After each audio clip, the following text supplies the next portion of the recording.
Welcome to the Christian Law of Attraction and Success podcast, where faith meets manifestation.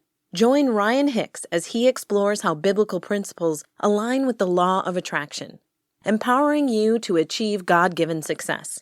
He will delve into scripture, discuss practical strategies, and share inspiring stories of transformation. Discover how to cultivate a positive mindset, attract blessings, and live a prosperous life through a Christ-centered lens. Get ready to unlock your potential and experience the abundant life Jesus came to give you. Hello, friend. This is Ryan Hicks of TalkToProfit.com, and I want to thank you for tuning in to the Christian Law of Attraction and Success podcast. Today, I want to talk to you about the image of Christ within you. Colossians chapter 1, verse 27 says, "To whom God would make known what is the riches of the glory of this mystery among the Gentiles, which is Christ in you, the hope of glory." You don't hear about this very often. But there's something vitally important to understanding and being in union with God, walking with Jesus, and knowing Christ in you, the hope of glory.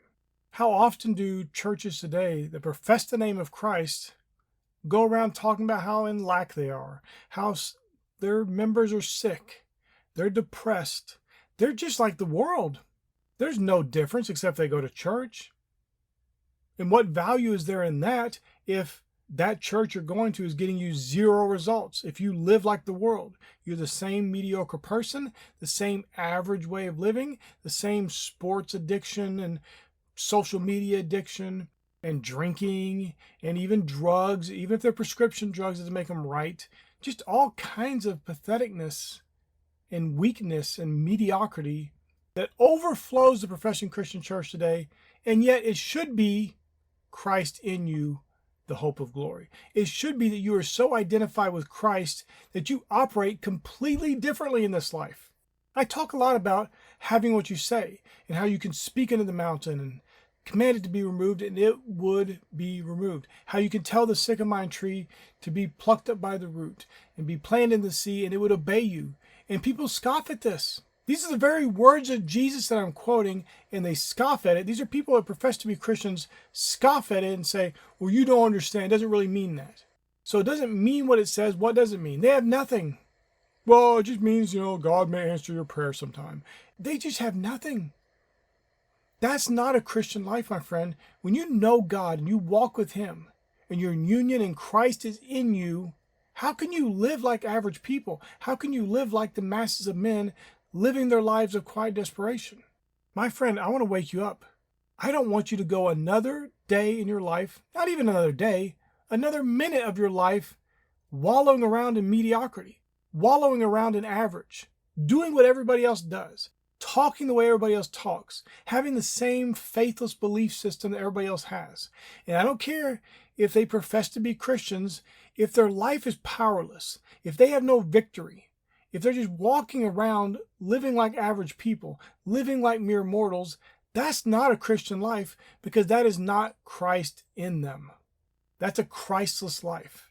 Matter of fact, it's worse than that because that's bad enough being Christless, but it's anti-Christ because they profess the lives they're living, the mediocrity they're enduring, the average they accept and tolerate in their lives is somehow God's doing.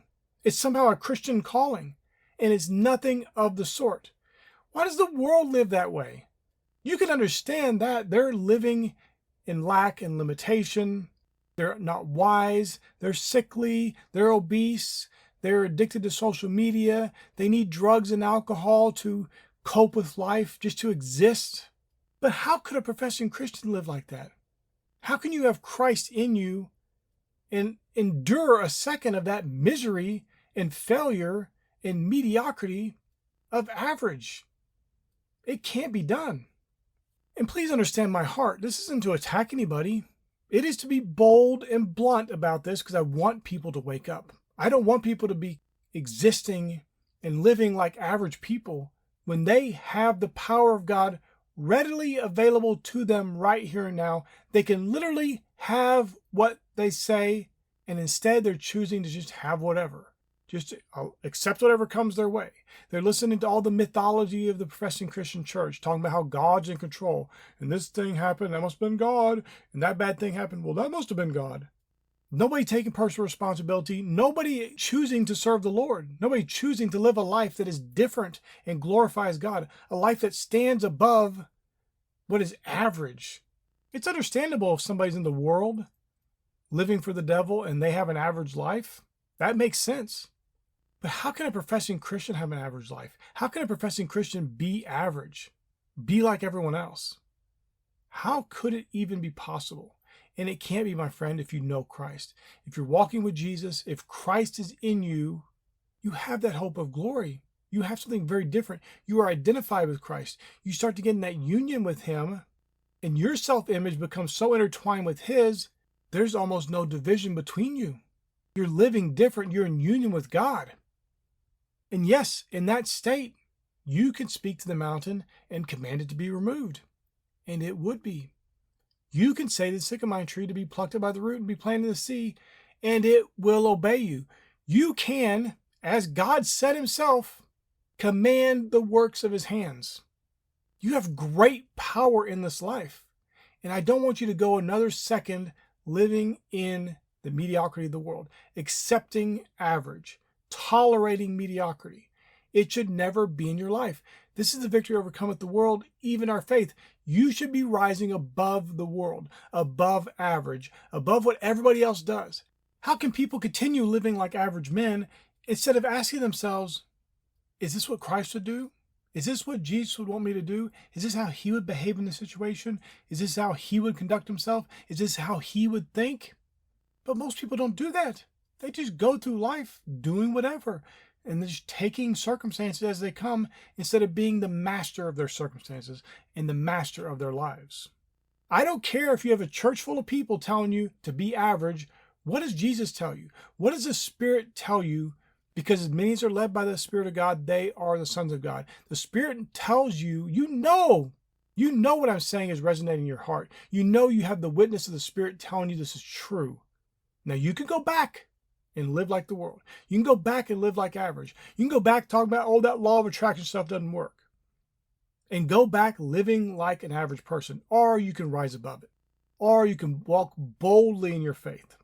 Or you can be someone who knows and is in such union with Christ that they live a different way, a very different way, a way that brings God glory, a way that stands out from the masses of men. If the only thing distinguishing you from everybody else in the world is that you go to church, you are lost, my friend. When I was 16 years old, I worked at a fast food restaurant, and there was this atheist girl there. She was about 16 or 17 herself, and we would talk about things. I was a believer, a new believer. Didn't know much of anything, but I knew the Lord, and the Spirit led me and guided me into all truth. And it was interesting to me because I had always heard about atheists as being like these kind of degenerate and just God-hating people. But she didn't watch TV because she thought it was filthy and trash. She didn't listen to certain music because she thought it was the same way. And yet I knew professing Christians who claimed to love God, who did both of those things.